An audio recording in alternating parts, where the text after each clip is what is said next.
It's Thursday, August 8th of 2024, and well, I'm sure lots of news, Moo. What did you want to talk about today?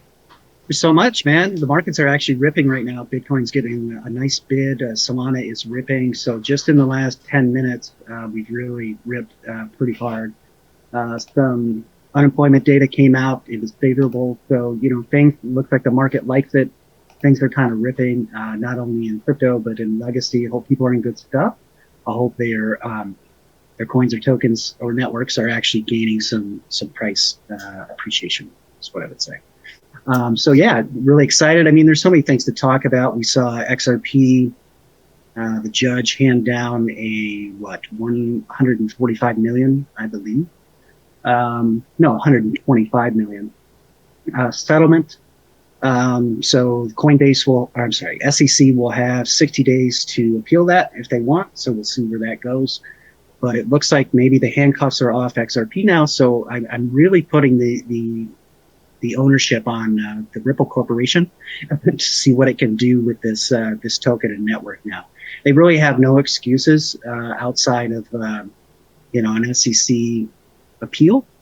So it'll be really nice to see what they can do, and we'll just watch the price and see where it goes. I know there's a lot of XRP holders out there. I don't hold any XRP. I was in XRP so long, we used to call it Ripples, and I actually got XRP for free a long time ago. So I'm not a stranger to XRP, but hopefully people will get some price appreciation. It zipped up pretty well yesterday, 18-20%, something like that, on the news, which is great. But it's still the same price it was in June of 2018. So I know that's probably bummed a lot of people out. But we'll just see, right? We'll just see. Any thoughts about that? Well, I think that, just like the internet, the market morphs and changes. And I think that folks are really just way too panicked over the fact that they think that there's just going to be one or two coins that go 10 times and do really well and are adopted, and that they're going to be left behind. So I just want to put from what I'm seeing in the future, and I've got a pretty good track record of, translating things correctly. The only thing I can be off on a lot of times is timing, but that's okay. We all understand that when you go into it. I mean, people who are like, you are getting me rich fast enough are just annoying, and I get rid of them. So Yeah, I used to get rid of greedy salespeople like that too. I'd be like, well, what happened to the $4,000 you made last week? Yeah. But anyways. Couple other things in the news. FTX is ordered to pay 12.7 billion. So the XRP lawsuit's been going on for about 4 years now. This FTX lawsuit's been going on for 20 months, about 20 months. So FTX and Alameda needs to repay 12.7 billion to the CFTC, I believe. So that's good. Hopefully that's coming to an end. If people got chopped up in the Voyager thing, you're getting quite a bit back, and you should have started to receive your stuff back at the beginning of the week, Monday or Tuesday. So that's wonderful. What else is going on? Celsius stuff. There will be another distribution, anywhere from probably 8 to 15%, and it has to occur on the anniversary date of the first distribution. So that would be January 31st, I believe, of 2025. So sometime between now and January 31st of 2025, people could get an additional 8 to 15% back. So that's pretty nice. What else is going on? Oh, Robinhood, man, the revenues are up 161%. So, offering crypto and doing some things with crypto obviously has helped them quite a bit. There's lots of news I could go on and on about. Franklin Templeton is basically using Arbitrum for their Fox, I forget, Fox BXX, I believe they call it. But anyway, so that's pretty interesting. There's going to be, I think, a lot of movements in DeFi and a lot of movements in RWA that I think are going to take people by surprise. So, but over on the Psychic Nerds, I've been talking about that for a couple of months. So I'm excited about that. But yeah, I mean, there's so much news. I could go on and on. But anything come across your view or anything that you thought was interesting? I didn't expect this downturn to be very long because, again, such a short period of time, I would miss it, the like this.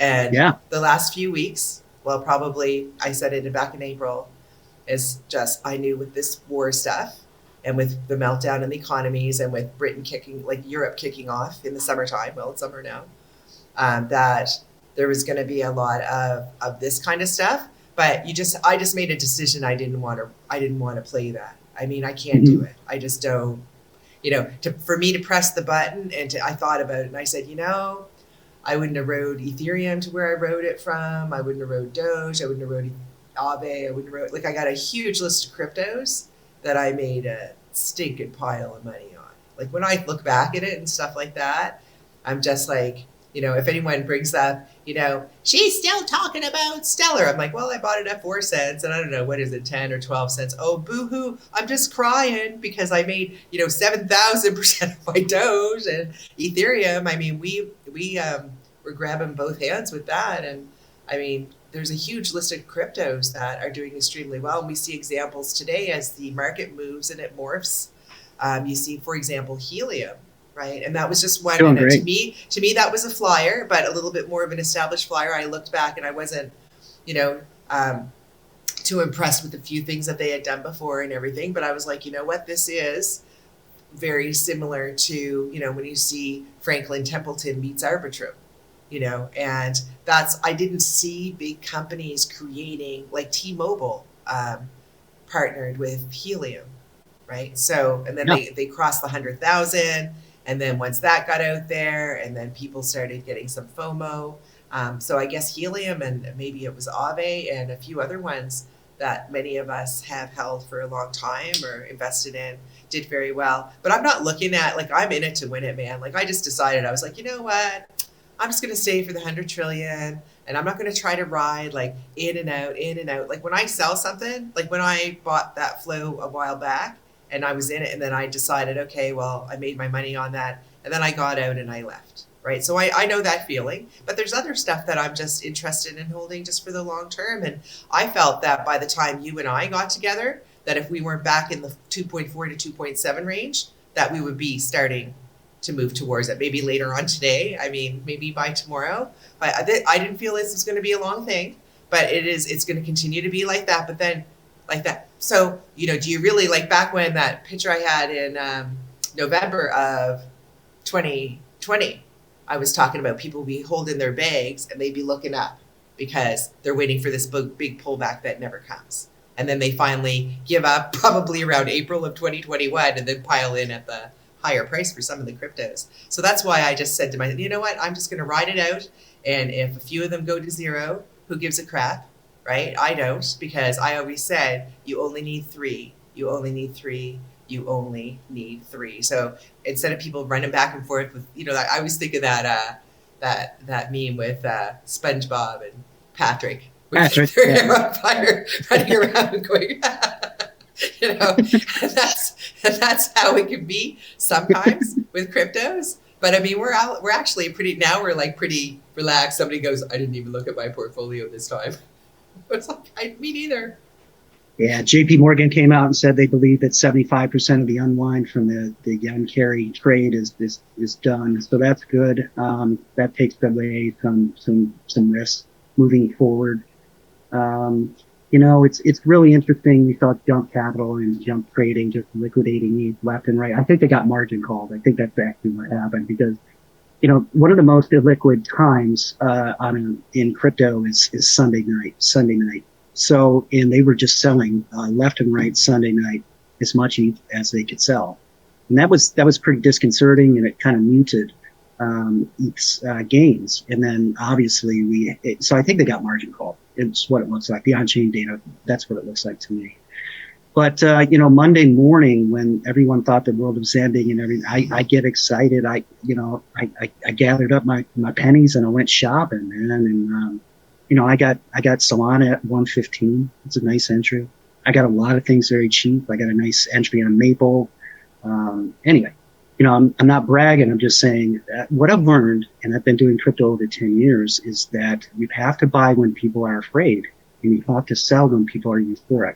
And if you just do that, and I don't mean your whole bag or anything like that, but maybe just a small trading bag that you have.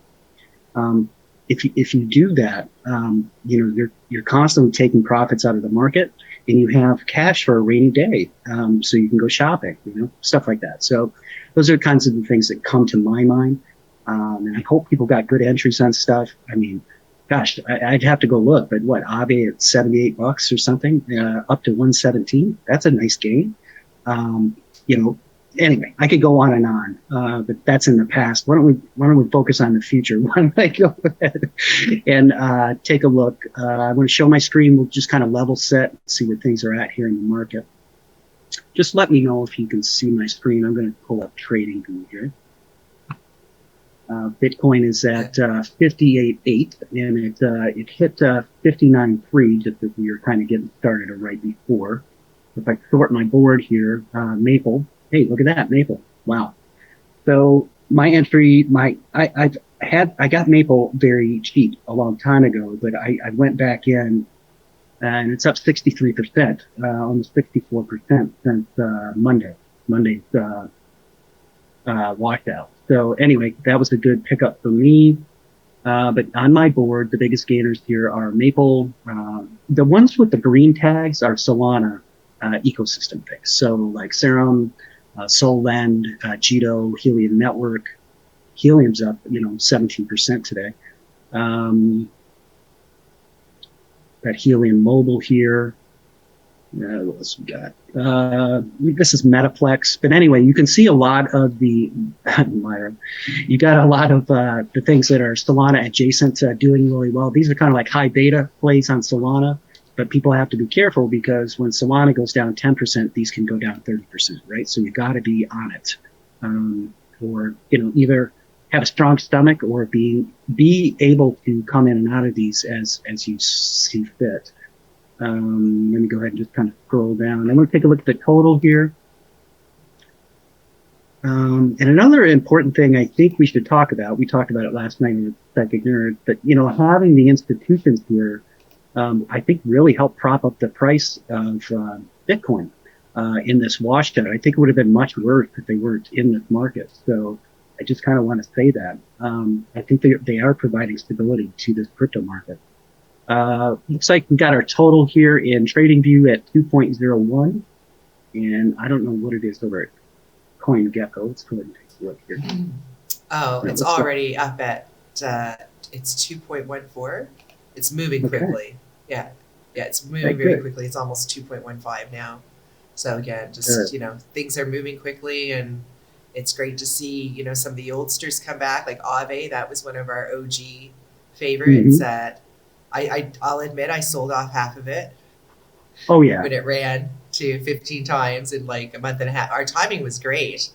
But but I was a little bit of an Aave pig. So, and that's kind of the thing, right? If you don't buy like this little tiny, I'm just going to put in $500, and hey, listen, I do those more on Pluto type coins, but when you tell me that it's a major mechanism, and I mean, sometimes I just buy cryptos. Especially back in 2017, I absolutely did not know what I was doing. I was like praying, man. I was like, okay, guys, you want me to do this? You got to show me what to buy.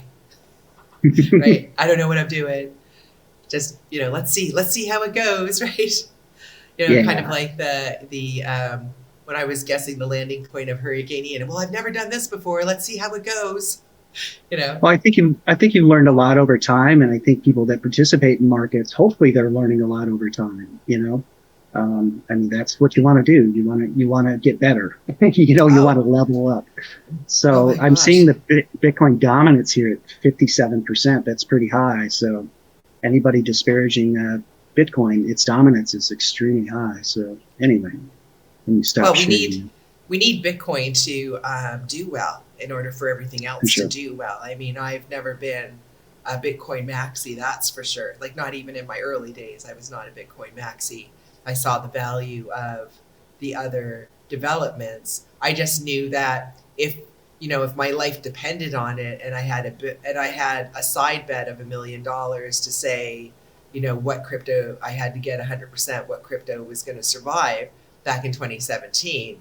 I would have just said, okay, well, I'm just going to put all 1 million on Bitcoin, because even though I don't think that's going to give the highest return, I know it's the original, it's the most decentralized, it's the most adopted. But, just like how everybody used to use you know, America Online. If you were in the US and in Canada, you got your little Yep. disk for AOL, and then you put it, and then you use that browser, and then you Yeah. discovered Yahoo, right? And then we discovered Google, which was it was in the hits channel that they've been found to be abusing the trust. So there, Oh, it's of probably going course. to get, yeah, it's probably going to get broken up, which we see that needs to happen.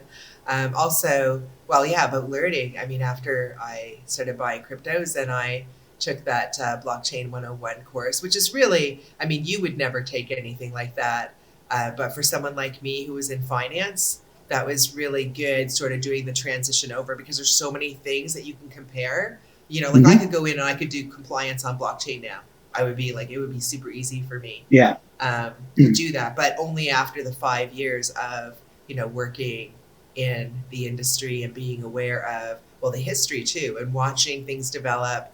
And even people who, they really hype something, and then you watch all the no talents on YouTube start pushing in and everything like that. And then, and then people find out that they were just the liquidity for these people. So Yeah. I think that people are smarter now in the crypto Me too. sphere than they used to be 5 years ago, because I don't think people knew that people could be making money off of their excitement in a very small cap coin. Because if you have one or 200,000 people following your channel way back in the day, like if I watched Ivan on Tech on a replay, I wouldn't even look at anything that he was talking about, because it would have already pumped like 3 times. Exactly. Yeah. Yep. Yeah. By the time somebody on YouTube is talking about something, it's over. I mean, to be honest with you, at least that's been my experience. And man, there's so many free resources now. They just weren't available when I started. I didn't even have GUI interfaces when I started, right, to do things. So, it's nice that the UX has grown up. It's nice that people can get kind of a Web 2 feel in a Web 3 world. That's kind of awesome. Um, but yeah, there's so many free resources. Even if you're a beginner, intermediate, advanced, or you're, a full blown dev that has been coding all your life or something. I mean, there's so many free resources. You don't have to pay for anything anymore. It's awesome. And we should warn people. There's been a rash of bots hitting YouTube, and buy this dumb token and whatever. And just don't click on links and stuff like that. Don't follow. They always come across, like we might say something about Solana, and this bot will pick up the language, and it'll make an automated thing that says, oh, I like Solana too, but I also like this crap coin XYZ123, right? And they're just trying to get you to buy the XYZ123, or contact this guy, he'll make you $1 million. Contact this lady, she'll help you make $1 million. Whatever. Just disregard all that stuff. A lot of people have resorted to just turning off their comments because it's Yeah. ridiculous. There's such a rash of it. Yeah. It's hard to stay on top. I wanted to do that, but I thought that we should just warn people on our videos instead. And last week, the video was uploaded, and it was probably the worst bot invasion I've ever seen. It was like, Yeah. do I have any do I have any fans at all writing comments, or is it all just bots? Nobody loves me. Because it was like the first like 15 or something. And you know what, you have to sit there, and you have to delete them, because but you have to read them to make sure that they're Yeah. not, you can kind of tell by the first line, but they do make it very much feel that it's a person writing it, because someone will be like, oh, but I'm confused, is there anyone who I can work with? Right. Right. It was like Exactly. this little conversation going on in the comments. So imagine if you're older, and this is just a new thing for you, right? I And know. maybe you Right. weren't even big into computers before that, because I know a lot of people who are in the medical industry, for example, Yeah. they don't touch computers other than to look at a patient's file or something, right? So Yeah. for them to retire, and, people would be like, yeah, I was a nurse, I never used computers, I was sticking needles in people's arms, and, you know, I was Right. administering pain meds and things like that, but I wasn't on the computer figuring stuff out. So when they get excited and get into cryptos, I find that, they can get fleeced for a lot of these things. And I feel really bad about that. And I'm glad that if there's some of those people watching in our first 30-minute freebie, welcome to the channel. And we hope to help you out with some information. It's not financial advice. Moo and I both do manage our own crypto portfolios. I would imagine if I looked at yours and you looked at mine, they would look completely different. They So, would. yeah, You're a But that's developer. okay. I'm not. Yeah, right. When you leave here, you go and you continue to work in the space, right? I And do. and I'm probably driving my 14-year-old somewhere. So Right. Yeah. I do a lot of consulting. I do other fun stuff too, but we won't talk about that. But why don't we go ahead and jump into the questions and see what's going on here? Was there anything else we wanted to cover? I think we pretty much did. Let's go ahead and jump right into the questions here. Guys, if you do have a question, go ahead and put it over on the right-hand side, please. And so we can take a look at them. So here's the first one here from Will No. Hopefully it's going to pop up. There we go. Hey, Sam and Moo, do you think we will see some good news that will drive the market back up to 3 trillion soon? I think the news of the next American president uh, adopting cryptocurrencies, and actually on Monday he's going to have an interview with Elon Musk, and I think that was because they didn't end up getting together at the Bitcoin conference. Um, but I did feel like Elon Musk was going to be front and center with his X platform and be talking to the president and the president's son about how cryptocurrency could be used on that. And somebody asked me which ones, and I said, why don't you check and see which ones Don Jr. is into? Because I really think that the youngest, Barrett, was the one who got his brothers all started on it. And not to say that none of the sisters are into it, but I just don't see that. I just see the brothers, and I would be interested to know which one Don Jr. is into, because that may have a little bit to play in there. I mean, when it comes down to it, it's only when the final decision is made, which ones they're going to be using for what. And those will just pump on the euphoria of so much of the market right now is not reasonably priced as it is for a lot of cryptos that are just in the process of being developed. There's a lot of stuff, for example, on Solana that's being developed, and it doesn't actually have a use case yet. Not all of them are like Helium Mobile or Helium Network, the Helium Network, where they actually are being used. A lot of the stuff is it's just speculative, and it's just early days, and that's where you come in a lot over on Psychic Nerds, where when you tell me that you've never heard of something at all and it's been around for a while, I'm like, oh yeah, that's not good. If Moo, a developer in blockchain, has not heard of this, this is not. I've either struck gold, like got into something super super early, or it's probably garbage, and most times it's the latter one, I think. So Yeah. Soulman's got one here. Hi, Sam. Which coin would make the most noise in the month of August? I think it's going to be Solana. That's what I think the most noise. I mean, Ethereum's going to come back, but Solana is going to roar back, and it's going to take its little minions with it. The sentiment on ETH is really low right now. You can't go into crypto Twitter or basically turn anywhere without people disparaging ETH. I like to take the opposite sides of trades. So I will be picking up more ETH on dips, and I do think that things are ahead of it. But I would agree with you with Solana. We got real narrative. Even if, well, anyway, I won't go into that, but we got Breakpoint, which is this Solana conference that's coming up, September 21st. And typically Solana pumps into that conference. So August comes before September. So we could see it pump. It always does. It always has. So anyway, yeah, I would agree with you on Solana for sure. I think people should take advantage of the dips, though. I think we still have some minor dips coming here, and that's when you should try to put your money in. Is when people are scared. But anyway, I guess not investment advice, but that's what I do. We got some breaking news. So Putin just signed both crypto laws so they were already passed by the Duma. These were the ones that I referenced a couple weeks ago.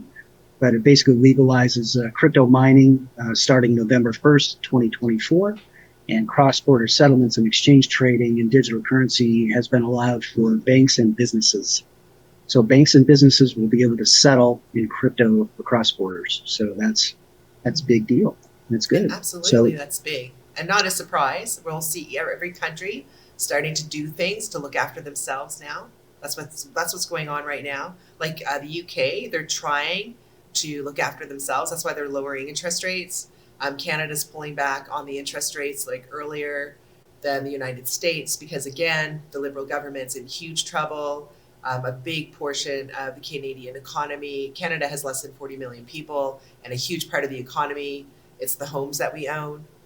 Many of us own like more than one house. It's anyone over 50. It's not an uncommon thing.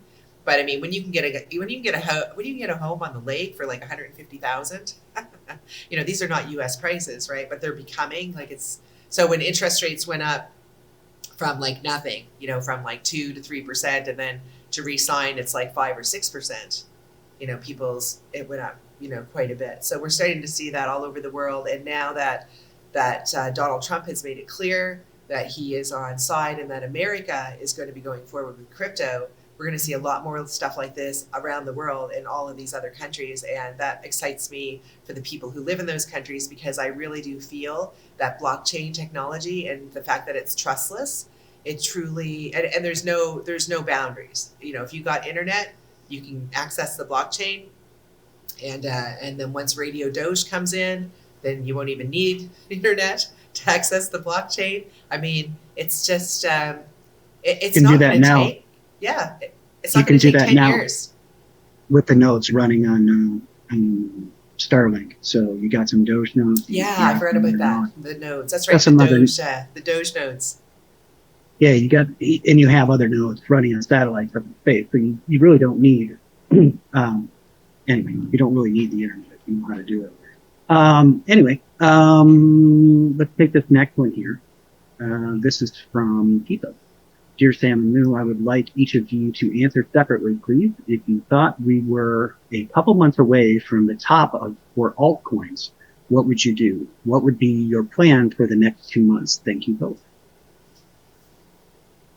So they want us both to answer independently. Do you want to go first? Sure.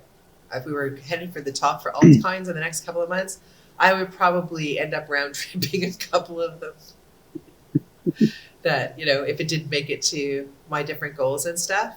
But yeah, I would be cashing in those, and the top for altcoin, I probably would just put the money into some hard assets somewhere, and then just wait and see, what's developing in the marketplace for future opportunities. I really don't feel that that's even a plausible thing to have happen, but I guess if you wanted to know like which altcoins I would buy and so on, I think I've already mentioned, what some of my favorites are. But I have a pretty strong belief in all of them. I know, for example, that Polkadot has not really gone on a big run yet. I still hold all my Polkadot, but again, investing a few $1,000s, it's not a crazy amount of money to be like sitting on, and then it's like, oh, it just triples in price, and then you're waiting. You're here with your coffee, waiting. So that's my answer on that one. I would just go into cash and then just wait and see what comes up, because I really do think it's going to take, a long time for it to really shake out, so that we have the altcoins that are the Fidelities and Franklin Templetons and the regular ones. We're so far from that. It's kind of crazy, actually. Yeah. So this question definitely speaks to me as far as strategy. So what I would do if I knew that this was going to happen, if you thought we were a couple months away from the top for altcoins, what would you do? What would be your plan for the next few months? I would ladder out. I would start laddering. I'd stop buying, and I would start selling, and wouldn't really worry about the price too much. If people were extremely euphoric, probably the same time of the same day every week, I would sell something or a portion of things, and I would extract the money out. That's what I would do. I did that partially in 2021. It worked out just fine. Of course, nobody played 2021 correctly. I didn't extract as much money as I wanted to, but I don't think anybody did. But anyway, that will be my plan. Sell into strength. When it's running hard, I will be selling. I won't be buying any. I'll be a seller. I'll be a net seller. So let's take this next one here. This is from I'm Richie. Salmon Moo, Reef has reached its all-time low. Do you still think it is a survivor, and will it see $7, which you predicted? Yes, I am Richie. We are a very long way from the 100 trillion market, and there's going to be a lot of stuff. There's going to be stuff that's going to come out that we've never even heard of. There's going to be projects that look like nothing's happening, where people are working quietly behind the scenes. And I haven't heard anything about the guy from Reef leaving or anything like that. He seemed very committed to having it be the top 5 in the industry for what it does. And I felt like he was correct about that.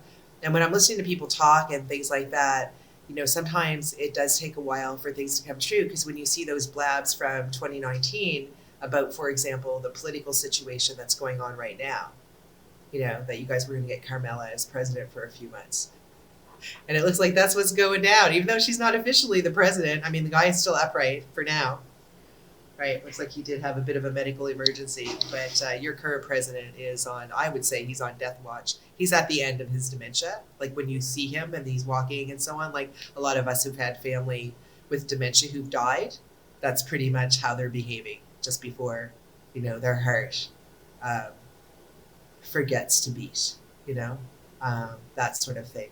So I see a lot of that. I see a lot of that sometimes as a shorter period of time. But with ones like Reef, a few of the flyers, it's sort of like, well, they're not very expensive at all. So to take like $1,500 and throw it in, I might end up having to sit on it for a couple of years, which was the warning at the time. You're going to get it cheap. You're not paying, because a lot of people were like, I don't want to pay like $2,500 for Ethereum. And at that point, Solana was already, like $100, and they want to get a handful of like something big. And it's like, okay, well, get a couple of those, but you might have to sit on them for a few years. I mean, I've had a few cryptos in the past that, like with Near, for example, I forgot that I owned it. And then I checked my wallet and I was like, crap, I do own it. Like I had a lot of it and I had just forgotten about it. And that was my first clue that I had too many cryptos. I was like, you have too many cryptos. But again, Reef, I have not bought any more of it since I first looked at it. I just took it, bought some, put it aside. I got 7 figures of it. So if one day I wake up and I see in the news that this one is being adopted by this and that, or all these other cryptos have already run, and this one here is still, waiting in the back room to get called. You never know when that's going to happen. Like that NFL player who was a dishwasher or worked in a restaurant and then got that phone call and then got signed. He was washing dishes. So that's kind of like Reef is just washing dishes right now, I think.